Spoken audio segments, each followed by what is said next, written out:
Zap Crypto. Tous les jours, toute l'actu crypto au même endroit. Et pour me soutenir, abonne-toi et active la cloche pour ne pas manquer le prochain Zap Crypto.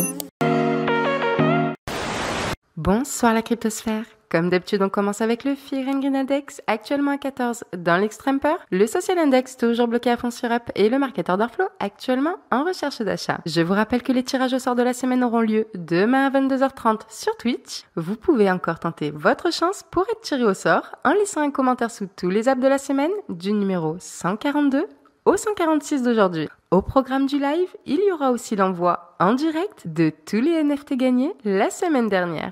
Petit message à Matt du 15, Juanito, Jean-Philippe Rossi, CryptoFollow, Le Biteux, Alain Elie, Amaury. Vous avez remporté 2 NFT la semaine dernière, alors contactez-moi au plus vite sur un de mes réseaux sociaux. Je vous souhaite une excellente vidéo, c'était Zap Crypto. En tout cas, les crypto-monnaies, surtout le Bitcoin, il a peut-être trouvé un bottom, pardon. S'il l'a trouvé, c'est la fête.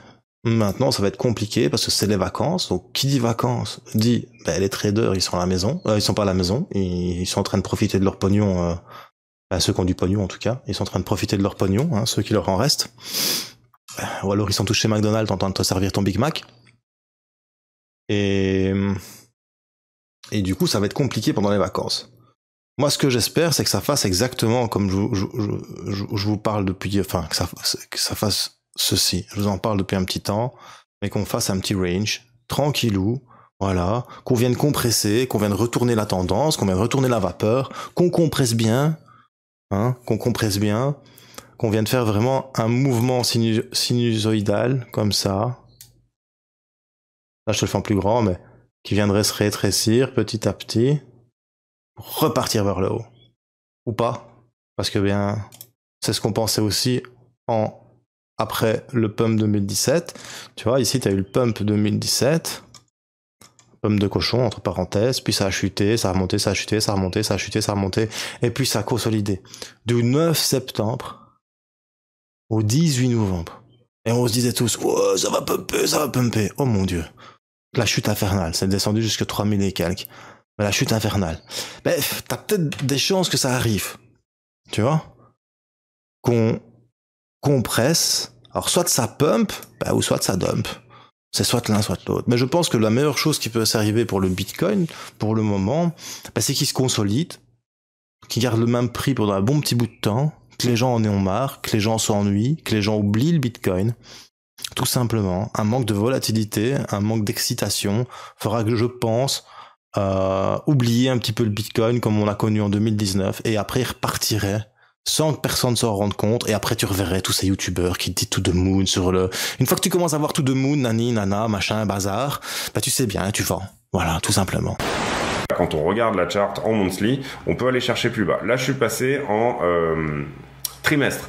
En trimestre, vous voyez qu'on a fait cette clôture ici en trimestre, puisqu'on a attaqué, on est le 1er juillet, là on a attaqué un nouveau trimestre, et c'est un petit peu la même chose, sauf que là pour le coup, la clôture en trimestre dont je vous parlais auparavant, la bleue, n'a aucune valeur, tout simplement, à part l'ATH de 2017. Ensuite, première clôture trimestrielle qu'on a qui est importante ici, c'est celle des 13 888 dont je vous parlais tout à l'heure, et ensuite très gros support ici puisqu'on a 2 clôtures trimestrielles qui sont faites dessus, les 10 754 $. Si vous voulez, je vous fais les suivantes, on en aura une aussi au 7 222 et on en aura une tout simplement au 3 669 $. Prochaine clôture en dessous, 1000 $. C'est des niveaux qui paraissent délirants, mais rien n'est impossible sur Bitcoin, absolument rien n'est impossible, donc du coup il faut quand même tenir en compte que le prix pourrait tout simplement faire cette fameuse dégringolade sur ces clôtures trimestrielles. Là, on va regarder maintenant en semestriel, donc en 6 mois. En 6 mois, vous voyez qu'on a exactement la même chose, c'est-à-dire qu'on a ce fort niveau au niveau des 13 800, même s'il ne correspond qu'à une seule clôture pour le coup, et on a ce fort niveau également autour des 10 875 qui ne correspond lui-même qu'à une seule clôture. Pourquoi en fait on a ce price delivery là ici qui est en train de se faire au milieu de toute cette bougie de 6 mois? Tout simplement parce que ici on a eu un très fort niveau haussier, et vous comprendrez ici que du coup on est au milieu de cette bougie dans laquelle il n'y a finalement pas eu énormément de volume parce qu'on est passé très très vite dans cette zone avec l'entrée des institutions institutionnelle, l'entrée de Wall Street sur le Bitcoin, et que du coup, ça a créé tout simplement des campagnes un petit peu de le fait d'investir une bulle, quoi, tout simplement, voilà, qui là est en train d'exploser. Donc voilà, ça c'est vraiment l'idée de voir que la bougie semestrielle, là vraiment, elle est vraiment dégueulasse. Elle est même plus dégueulasse que cette bougie ici de Bull Run. Et tout simplement, on est au milieu de rien là, en termes de semestriel. Vraiment, on est au milieu de rien, si ce n'est un plus haut qui a été fait à un moment donné et sur lequel là on vient de latéraliser. Le gros risque, c'est vraiment si, on venait à cracher sur les marchés traditionnels. Donc, comme vous le savez, Bitcoin est né du dernier crash des subprimes en 2008. Et en gros, Bitcoin n'a jamais connu de période de récession, n'a jamais connu de période où les indices crachent majoritairement vraiment sur les marchés traditionnels. Donc là, c'est vraiment le gros risque. On n'a aucun recul sur Bitcoin dans ce genre de conditions-là. D'accord ? Donc, le gros risque, notamment, c'est vraiment d'aller casser cette ligne-là. D'accord ? Donc, cette ligne-là, elle est en cours. On est, on va dire, exactement dessus, d'accord ? Donc tout le monde est en train de vous vendre des trucs de ouf sur Twitter, mais moi, clairement, je recommande quand même la prudence. La prudence par rapport à tout ce qui est acquis, tout ce qu'on pense avoir acquis et toutes les choses dont on est quasiment sûr. Voilà, donc faites vraiment attention à ça. Deuxième chose qui avait été donc évoquée sur la vidéo d'hier sur le monthly, quand on s'amuse à tracer cette ligne-là, on se rend compte qu'encore une fois, on est absolument en dessous, d'accord ? Donc là, on est un peu sur, la théorie des lignes hautes qui a déjà été évoquée dans cette vidéo, mais là, c'est en rapport avec les lignes basses, d'accord ? Donc c'est exactement le même raisonnement. Si on vient à casser cette ligne basse ici, avoir un signal fort, en weekly et en monthly, on pourra très facilement envisager quand même une baisse notable par la suite, d'accord ? Donc là, en dessous de cette ligne, on a absolument aucun recul, donc on sait absolument pas ce qui peut advenir. Donc si ça se trouve, on va repasser au-dessus, c'est un petit fake out et on repart directement, ou alors si ça se trouve, on pourrait la casser et rester un certain temps en dessous. Au moment où je fais cette vidéo, le Bitcoin est redescendu donc à 19 200. Il était même passé en dessous des 18 000 hier. Est-ce inquiétant ? En 7 jours, ça fait quand même une baisse de 9%. Cela pourrait l'être en effet si évidemment il était tout seul à sombrer. Et si on regarde maintenant du côté du SP500, on sait pertinemment évidemment que l'univers des crypto-monnaies est encore très lié au SP500, marché boursier américain au niveau des technologies. Malgré un petit pump, ces derniers jours, le SP500 redescend de façon importante, mais c'est surtout certaines valeurs de ce SP500 qui doit nous intéresser. Alphabet, donc Google, perd quasiment moins 8%. Amazon et Tesla subissent exactement la même baisse que le Bitcoin, moins 9%. Et celui qui fait évidemment extrêmement peur, c'est Nvidia, forcément lié évidemment à l'actualité des crypto-monnaies avec le minage, où on voit que plein de cartes graphiques sont revenues sur le marché, et forcément c'est pas bon pour Nvidia au niveau des ventes. Nvidia, en une semaine, se fait quand même moins 11,5%, ce qui est gigantesque. Pour continuer à regarder évidemment les marchés, l'or baisse également de 2% en une semaine. Certes, la baisse est beaucoup moins forte, mais même l'or est en situation négative. En revanche, l'index du dollar, il revient quasiment à son ATH. Il est à un index de 105, ce qui montre évidemment que beaucoup d'argent continue de sortir des marchés, ce qui renforce le dollar, bien que beaucoup d'économistes pensent que le dollar finira par totalement s'effondrer. Autant aujourd'hui se porte un peu trop bien, mais c'est logique, c'est dû à l'inflation, c'est dû à la crainte des marchés, c'est dû à l'augmentation des taux d'intérêt, et on sait qu'il va encore y en avoir de 0,75. En septembre, je crois qu'on parle de 0,5. Bref, l'hostilité aujourd'hui n'est pas encore terminée. Des risques de chute du marché des crypto-monnaies et évidemment de l'ensemble des marchés n'est pas du tout hypothétique, c'est quand même la plus grosse probabilité pour ces prochaines semaines. Avant d'aller un tout petit peu plus loin sur les autres points et puis voir les choses qui ont moins bien fonctionné, est-ce qu'on peut on peut faire une parenthèse et refaire un point sur Mika en termes de calendrier. Là, effectivement, alors depuis tout à l'heure, je le fais ce point parce que tu utilises le mot trilogue européen, donc c'est les institutions européennes qui se sont mises d'accord. Tu me disais il y a quelques minutes avant d'enregistrer le podcast que c'est une ambition politique. Maintenant, il faut qu'elle soit appliquée. Est-ce qu'en fait, ce qu'on se dit là peut encore changer, ou est-ce que, in fine, ça sera cette version-là, inévitablement, qui sera dans les lois prochainement? Alors effectivement, alors déjà c'est vrai que depuis tout à l'heure on parle d'accord politique, de façon plus juste on devrait parler d'accord politique provisoire, puisqu'il y a encore un certain nombre d'étapes avant d'avoir Mika finalisé. Donc c'est pour ça que c'est pas parce qu'on a eu des accords politiques sur TFR et sur Mika ces 2 derniers jours qu'on a des textes clés en main. Pas du tout, il y a encore énormément de travail dans les prochains mois avant d'avoir une réglementation vraiment finalisée. Ce sur quoi porte l'accord, c'est en fait sur la vision de l'Europe sur qu'est-ce qu'un cadre, qu'est-ce que le cadre réglementaire des marchés cryptoactifs. Donc, par exemple, un accord sur le fait que la finance décentralisée est exemptée, ça, on ne peut pas revenir sur ce principe-là, puisque c'est la vision, on va dire, politique. Et les débats techniques qui doivent continuer doivent désormais mettre en œuvre dans les textes, et justement donc de façon technique, cette exemption. Mais on ne pourra pas aller à l'encontre de la volonté politique de l'Europe sur lequel on a eu ces deux accords MiCA et TFR ces 2 derniers jours. Et donc, accord provisoire, ça veut dire quoi? Parce que justement, on a encore des discussions techniques pour la mise en œuvre de cette vision politique qu'on a eue. On doit avoir une adoption de MiCA et de TFR au niveau du Parlement européen et des ambassadeurs européens. Donc ça, on s'attend à ce que ce soit pas avant la rentrée, septembre-octobre. On aura ensuite, après ces étapes-là, une adoption en plénière des textes. Donc ça, ce serait... c'est vraiment un calendrier, il faut le prendre avec des pincettes. Ce serait plutôt, disons, autour de Noël, novembre-décembre de cette année, pour une publication, et ça c'est l'étape finale, au journal officiel de l'Union européenne, début 2023, ce qui correspond à peu près à une entrée en vigueur. Et donc on n'est pas au bout. Après l'entrée en vigueur, il faut attendre un certain délai pour l'entrée en application. Et ce délai peut être différent selon les dispositions. Donc disons que pour avoir... au moment, les acteurs devront être en conformité parce qu'il y aura entrée en application pas avant 2024 a priori.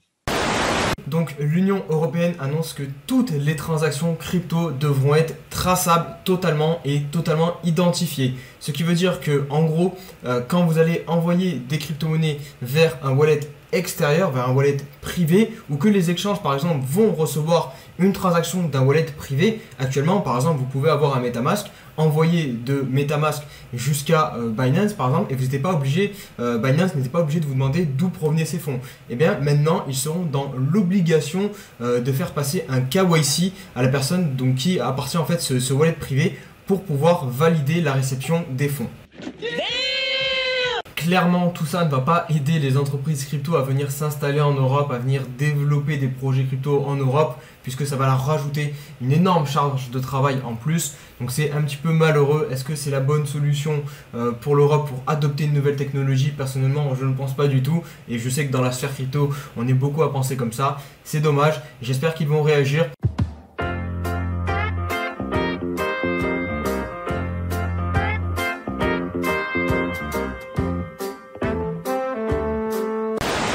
Il y a aussi tout ce qui va toucher au transfert de fonds. Donc là, c'est une autre partie, c'est pas MiCA, c'est TFR, mais c'est globalement les 2 trucs qui étaient les plus observés en ce moment dans l'industrie. Donc TFR, la Travel Rule. Première chose qu'on sait, c'est l'inquiétude ou la demande en tout cas de pas que ça soit KYC dès le premier centime d'euro, dès la première transaction. Et bien finalement, ça pour le coup, ça sera le cas pour Nopsan et l'équivalent de Nopsan européen. C'est-à-dire qu'effectivement, il y aura une uniformisation un petit peu de ce qu'on connaît déjà aujourd'hui sur le territoire français, ces fameux PSAN, prestataires de services sur actifs numériques, niveau européen, et que tout le monde devra communiquer les informations des clients.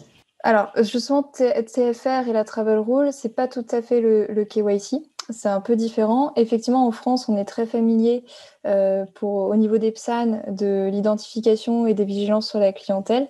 Là, la Travel Rule, c'est quelque chose qu'on va mettre en place qui n'existe pas au niveau français et qu'on va mettre en place au niveau européen directement et qui consiste en l'échange d'informations entre prestataires sur les transactions qui sont effectuées par les clients de ces prestataires. Donc, entre la plateforme A et la plateforme B, s'il y a des échanges entre les clients de ces plateformes, il faut que les informations sur qui sont les contreparties sur la transaction, les montants, soient échangés entre les prestataires. Et c'est ça la Travel Rule. Et ça, ça va être plutôt une innovation, y compris pour les PSAN français, même si sur le reste de tout ce qui est lutte contre le blanchiment et le financement du terrorisme, ils sont déjà encadrés et donc ils connaissent très bien.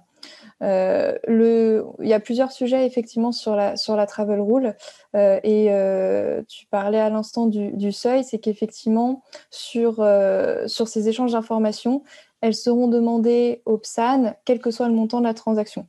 Donc il y aura un échange sur les informations des clients, sur les informations sur les transactions, quelle qu'elle soit, quel que soit le montant. Et effectivement, c'est quelque chose de différent par rapport à des transferts de fonds classiques, donc par exemple entre des clients de banque, des transferts de fonds traditionnels où il y a un seuil de 1 000 € qui est prévu. Donc ça nous semblait, et ça nous semble toujours d'ailleurs, assez incompréhensible en sachant que la transparence et la traçabilité est renforcée sur les échanges des réseaux blockchain par rapport au système financier classique. Donc on a ce premier sujet, bien sûr. Ensuite, on revient sur Twitter sur les cryptos. Bitcoin Bull Run commence. Alors, la traduction est assez bizarre, mais en gros, ce qu'il dit, c'est qu'on pourrait avoir une tendance haussière qui se décale à 75 000 $, voire 1 million de dollars, suivant si on refait la même pattern qu'en 2020 ou 2017. Comme d'habitude, c'est juste soit on prend une pattern dans le passé et puis on la remet identique à dans le futur. S'il y a de grandes chances que ça ne marche pas, mais c'est quand même intéressant à regarder. Et en gros, alors, c'est pas 75 par rapport à 2019 et 290 par rapport à 2020-2021. En gros, qu'est-ce qu'il a fait? Il a juste repris en fait la pattern de 2017, de 2019-2020. On a fait notre mini bull run, rappelez-vous, pendant la période de entre le bear market et le bull run, on a fait une sorte de mini bull run été 2019, c'était assez étonnant. Et après, il a repris aussi un pattern qu'on a fait en 2020-2021. Et du coup, s'il l'additionne à maintenant, vous voyez, ça monte à 1 million pour 2007, mais voilà, c'est quasi impossible que ça arrive, et 290 000 pour 2020-2021, et si on fait une sorte de mini bull run, 75 000 $. Ça, c'est intéressant comme théorie. Et c'est vrai que, comme il dit ici, t'es la taille de la fourchette, c'est assez large quand même, c'est assez large, donc ça va prendre avec de grosses pincettes. Ce que je voulais vous dire aussi, c'est que là, je vous ai parlé de la baisse du Bitcoin, mais il y a aussi des analystes qui ont une perspective assez intéressante concernant le cours du Bitcoin, avec une cible pour le Bitcoin à 28 000 $ d'ici décembre. Ça nous vient de Deutsche Bank. Et en fait, leur analyse se base sur une corrélation entre le cours du Bitcoin et du S&P 500, donc les 500 plus grosses sociétés américaines, pour faire simple. Et ils disent, en fait, on pense que le S&P 500 va revenir à plus 30% d'ici janvier, et du coup, le Bitcoin va faire pareil. Écoutez, les analyses, ça vaut toujours ce que ça vaut. Personne ne sait vraiment le cours du Bitcoin à telle date ou autre, mais je vous partage quand il y a certains analystes, on va dire, réputés qui partagent ce type d'analyse. Ici, on a un voyageur qui, comme on le sait, a obtenu une ligne de crédit de la part de FTX. Eh bien, ils viennent tout de même d'annoncer qu'ils doivent suspendre toutes les actions de trading, de retrait ainsi que de dépôt. On dirait donc bien qu'ils sont insolvables malheureusement. Maintenant, on va bien voir. On sait que Voyageur a subi lourdement la chute de Three Arrows Capital. On sait aussi que ça a causé un énorme trou dans leur compte et leur bilan, étant donné qu'ils avaient prêté de l'argent non garanti à 3AC. Ce qui est totalement dingue quand on y pense, mais on imagine que personne ne s'attendait à ça de manière aussi grave. Quoi qu'il en soit, voilà où ils en sont, en arrêtant les retraits, donc on verra bien ce qu'il adviendra de la situation. Mais quoi qu'il en soit, ce n'est pas une super nouvelle pour les cryptos. Cette histoire en fait est toujours en train d'évoluer de jour en jour, donc je vous fournirai toutes les mises à jour nécessaires alors qu'on a de nouveaux éléments dans les jours à venir. Et on continue de parler de projets qui continuent à bâtir leur avenir avec aujourd'hui Elrond qui a annoncé la Jungle Dex. Et le Jungle Dex, c'est quoi me direz-vous? Eh bien, pour reprendre les termes des équipes d'Elrond, il s'agit d'un terrain de jeu pour l'innovation. Et concrètement, il s'agit d'une plateforme où les projets peuvent venir lancer leur token et ainsi émettre un jeton au format ESDT, qui est, je vous le rappelle, l'équivalent de l'ERC20 pour Ethereum. Mais la différence avec le Maillardex est que les règles de listing sont grandement allégées, permettant ainsi à n'importe quel projet d'avoir accès aux capacités de la blockchain Elrond ainsi qu'à leur communauté.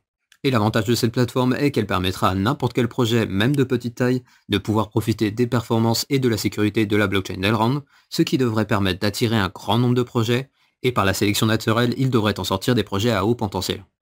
Mais l'inconvénient, comme le soulignent de nombreux commentaires sous le tweet de l'annonce du DEX, c'est qu'avec l'ouverture à n'importe quel projet, il va forcément y avoir des arnaques qui se glisseront parmi les bons projets, et donc le risque est que les investisseurs non avertis risquent de tomber sur des projets véreux. Mais bien sûr, les équipes sont bien conscientes de ce point, et c'est pour cela qu'ils avertissent avec plusieurs messages que le Jungle Dex est une plateforme où il faut investir en étant prudent. Et comme l'a précisé Benjamin Minkou dans son tweet, il s'agit d'une plateforme expérimentale, et donc seul l'avenir nous dira si le Jungle Dex perdurera sous sa forme actuelle, mais une chose est sûre, c'est qu'un listing facilité sur leur blockchain a de grandes chances de faire exploser leur écosystème. D'ailleurs, en parlant d'exchange, on va cette fois-ci parler de Coinbase qui, quant à eux, sont accusés de choses pas très jolies, à savoir d'avoir vendu potentiellement les données des utilisateurs américains. Et c'est donc le journal CoinDesk qui a montré que potentiellement, Coinbase pourrait revendre ces informations au service de l'immigration et des douanes des USA. et que ça passera notamment donc par le programme d'analyse des transactions Coinbase Tracer. Et ils vont même jusqu'à affirmer qu'ils auraient signé un contrat de 3 ans. D'ailleurs, on a eu la confirmation de Jack Poulson, directeur de Tech Inquiry. Et selon lui, le contrat s'élèverait d'un montant de 1,8 million de dollars. Rapidement, Coinbase a réagi afin de défendre son entreprise. Ils ont rétorqué que selon eux, donc, la plateforme ne transférait aucune donnée privée qui permettrait d'identifier ses utilisateurs. Et que toutes les données utilisées par Coinbase Tracer provenaient exclusivement de données en ligne disponibles publiquement. Mais bon, selon moi, il n'y a pas de quoi faire les étonner parce qu'en 2020, la plateforme, elle vendait déjà ses infos donc au Secret Service. Mais déjà que l'entreprise se porte pas super bien, que son action a chuté, qu'ils ont également été obligés de procéder à pas mal de licenciements, je pense qu'ils auraient pu se passer d'une pub négative comme ça. Sachant que toute la notion de propriété ou encore d'anonymat est très importante dans la crypto, c'est extrêmement mal vu pour la plateforme. Et pour finir, je voulais parler de piratage autour de Polygon et de Phantom. On a leurs liaisons, leurs points, leurs interfaces RPC qui ont été piratées. C'est ces interfaces qui permettent d'interagir avec les blockchains via MetaMask par exemple.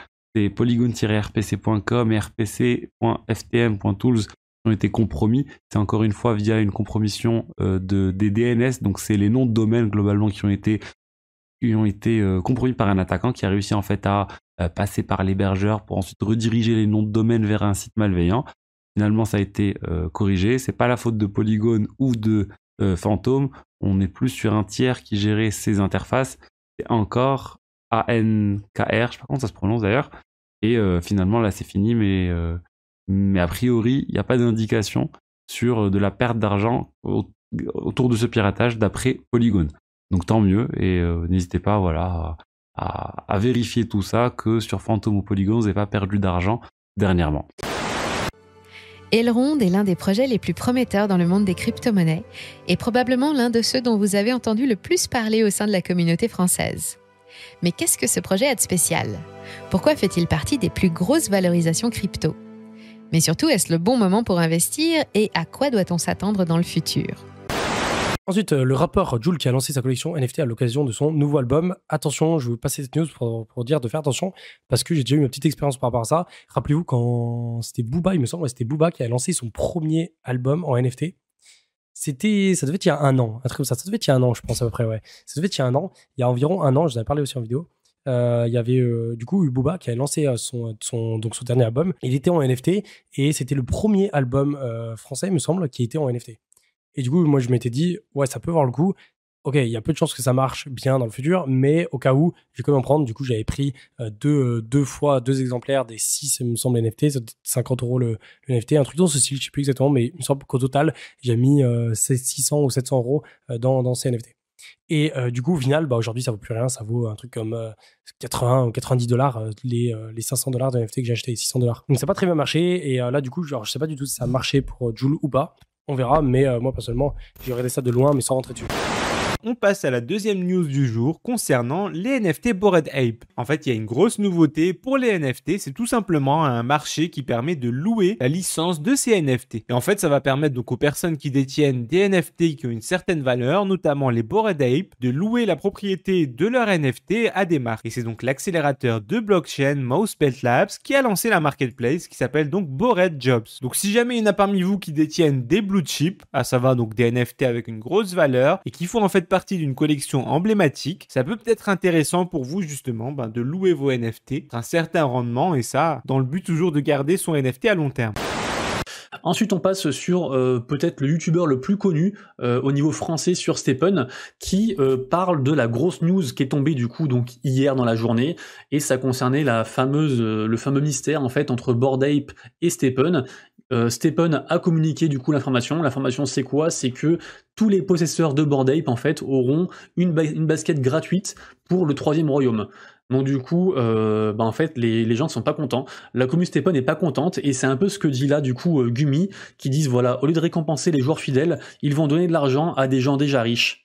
Donc du coup, il a fait un petit thread à propos de ça, et c'est vrai que la commu est un peu remontée. Après voilà, il y a un peu le coup de com', parce que quand vous avez un Bored Ape, toutes les portes vous sont ouvertes, et si jamais la commu met son attention sur votre projet, et ben votre projet peut prendre vraiment beaucoup d'ampleur. Donc je pense que c'est la stratégie de Stephen. D'accord, pas d'accord, dites-le moi dans les commentaires. On débute les actualités du vendredi avec Meta qui fait un pas de plus dans l'adoption des NFT.